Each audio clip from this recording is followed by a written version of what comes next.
The NRM has been able to wake up sections of the population of Uganda. In 1986, Uganda was a land of shortages. No sugar, no soap, no paraffin, no textiles, no sodas, no salt, no beer, no petrol, etc., etc. With the limited waking up of some of the sections of the population, Uganda now is a country of surpluses. Maize, where we produce 5 million tons per year, but consume only 1 million tons within Uganda. Milk, we produce 2.6 billion liters, but consume only 800 million liters.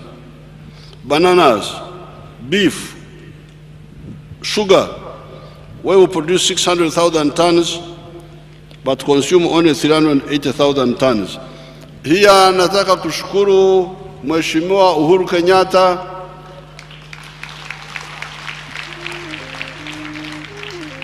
amenipatia mkataba wa tani elfu 90 kwa kila mwaka. Vile vile nataka kushukuru dada yetu Samia, Her Excellency Samia, ameturuhusu kuuza sukari Tanzania. Asante sana. Nataka kushukuru His Excellency Ndayishimiye, Burundi, wananunua sukari yetu. Nataka kushukuru His Excellency Tshisekedi, wanaruhusu sukari yetu Kongo. Nataka kushukuru His Excellency Salva Kiir, wanaruhusu sukari yetu South Sudan na bidhaa nyingine. Otherwise we were stuck with sugar, producing 600,000 tons, but consuming only 380,000 tons. Cement, steel bars, mitayimbwa, tires and tubes for motorcycles, textiles, ceramic tiles, coffee, 7 million bags, tea. Your country now, in spite of only about 40% of the people waking up, 60% are still asleep. But these 40% who have woken up have produced so many products that the internal market is not enough. Therefore, the small colonial enclave economy of 1971 that had been wiped out by the Amin regime has been restored, greatly expanded, and totally new products have been added. This has now indicated the stand of the NRM ever since 1965, encapsulated in the 4 principles, one of which is Pan-Africanism.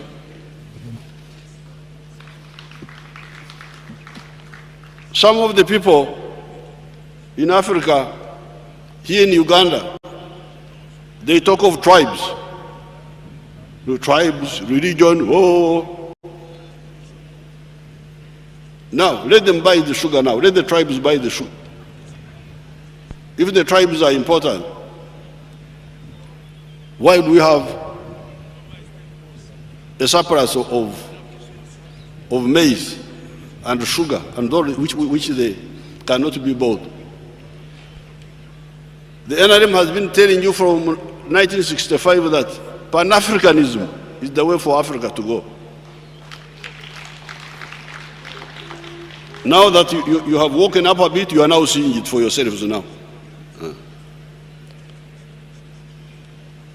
The question is, when all the Ugandans wake up and start using their assets fully, land, labor, capital, to create more wealth in the 4 sectors of commercial agriculture, industry, services, and ICT, who will buy or utilize all those products? Will the internal market of Uganda be enough? The answer is a clear no. The internal market cannot be enough. If serious production takes off in Uganda and also in the other African countries. Do we need examples? Look at China and India. Each of them has got an internal market of 1.4 billion people.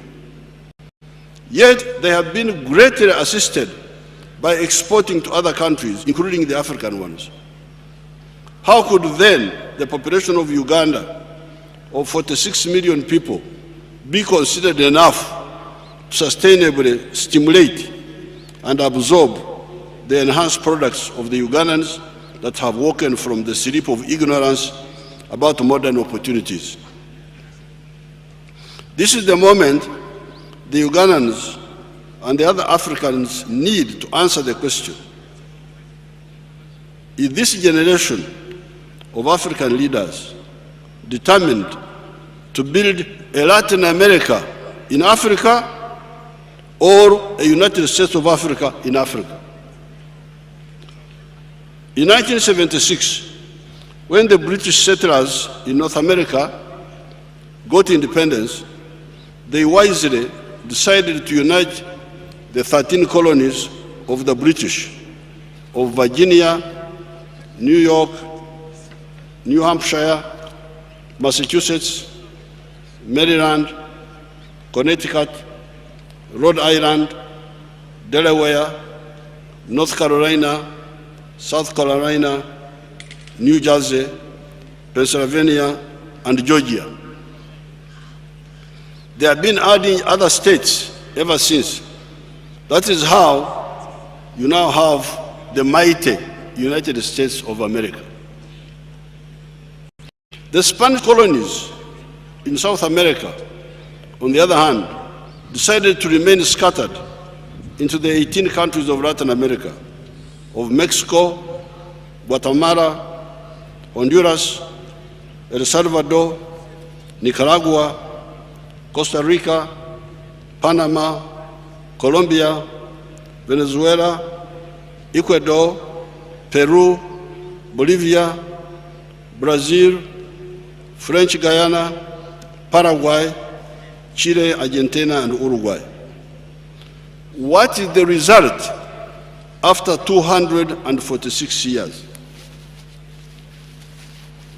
Prosperity in the United States of America and misery in Latin America, almost universally. How will a big business enterprise in Honduras, population 9.9 million, Guatemala, 17.9 million, Costa Rica, 5 million, Panama, 4.3 million, etc. How will these enterprise, big businesses succeed? How will they succeed?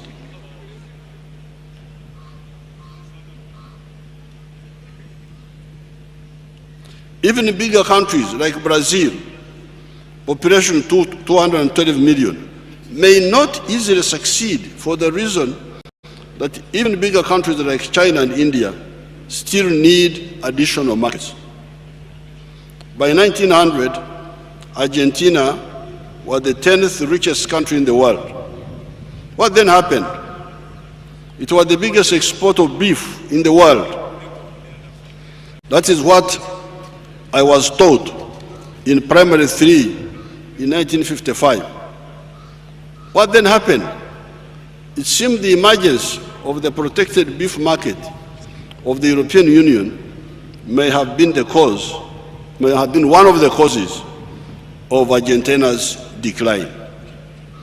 I would therefore like to use this occasion to remind the African fraternity that economic and, where possible, political integration in Africa is a sine qua non of the success for Africa.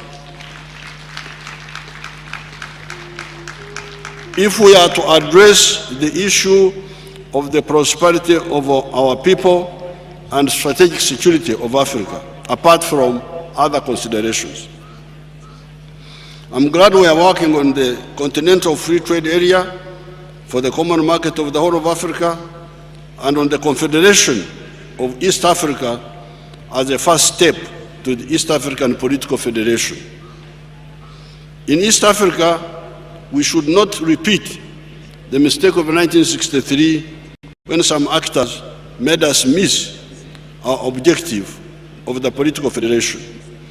And on page 15, I have there the picture of our elders, Mzee Kenyatta, Mwalimu Nyerere, Dr. Obote, on the 3rd of June, 1963.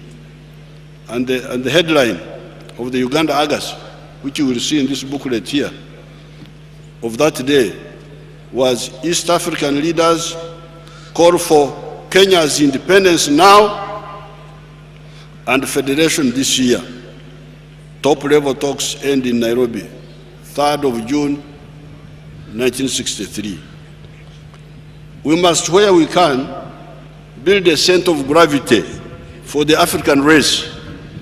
The African race must have a center of gravity.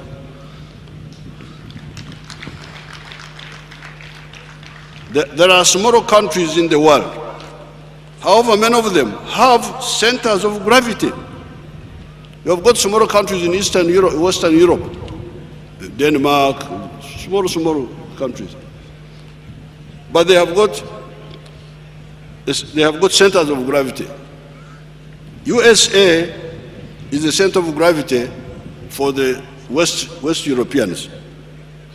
It is their center of gravity. When they're in trouble, it is the one which rescues them. When Hitler wanted to take them over, and after had taken them over, who rescued them? The USA and somebody else, whom they don't talk about now.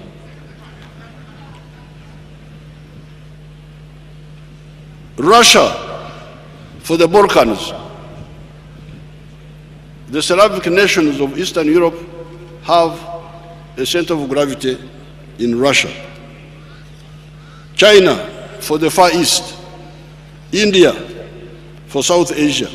Where is the economic and strategic center of gravity of the African race? Where is it? When you see black people suffering almost everywhere the black people are suffering. You put on TV, you'll see black people suffering all over the world. In Africa here, they are suffering. In the USA, they are suffering. In Brazil, they are suffering. It is partly on account of lacking this center of gravity.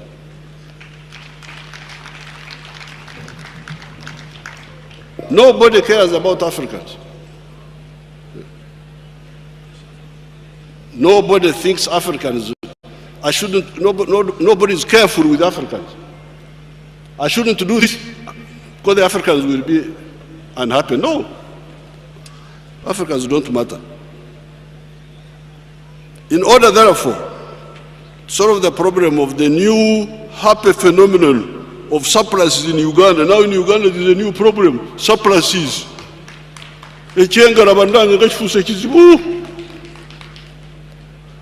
Amaido, Duma, Ebikado, Binji Kamara. So Echengara has become a problem. But the Chengara is a good problem. In order, therefore, to solve the problem of the new happy phenomenon of surplus in Uganda, we need to deal, along with our brothers and sisters in Africa, with three issues: regional and continental integration, to unite the regional and continental markets, to support production of goods and services better. Higher purchasing power in Uganda so that Ugandans can buy more. This is the answer for the markets. Number 3, and good quality products at comparative cost that can be accepted in national, regional, continental, and international markets. These are the 3 answers to the issue of Echengera, surpluses, which is a new problem in Uganda. To intensify the struggle for socio-economic transformation, we shall aggressively and without compromise deal with some obstacles. Ekisanja kino bannange, ekisanja kino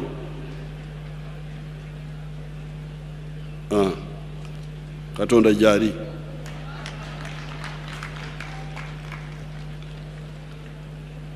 There was some resistance by some parasite groups to our policies of creating and properly using the wealth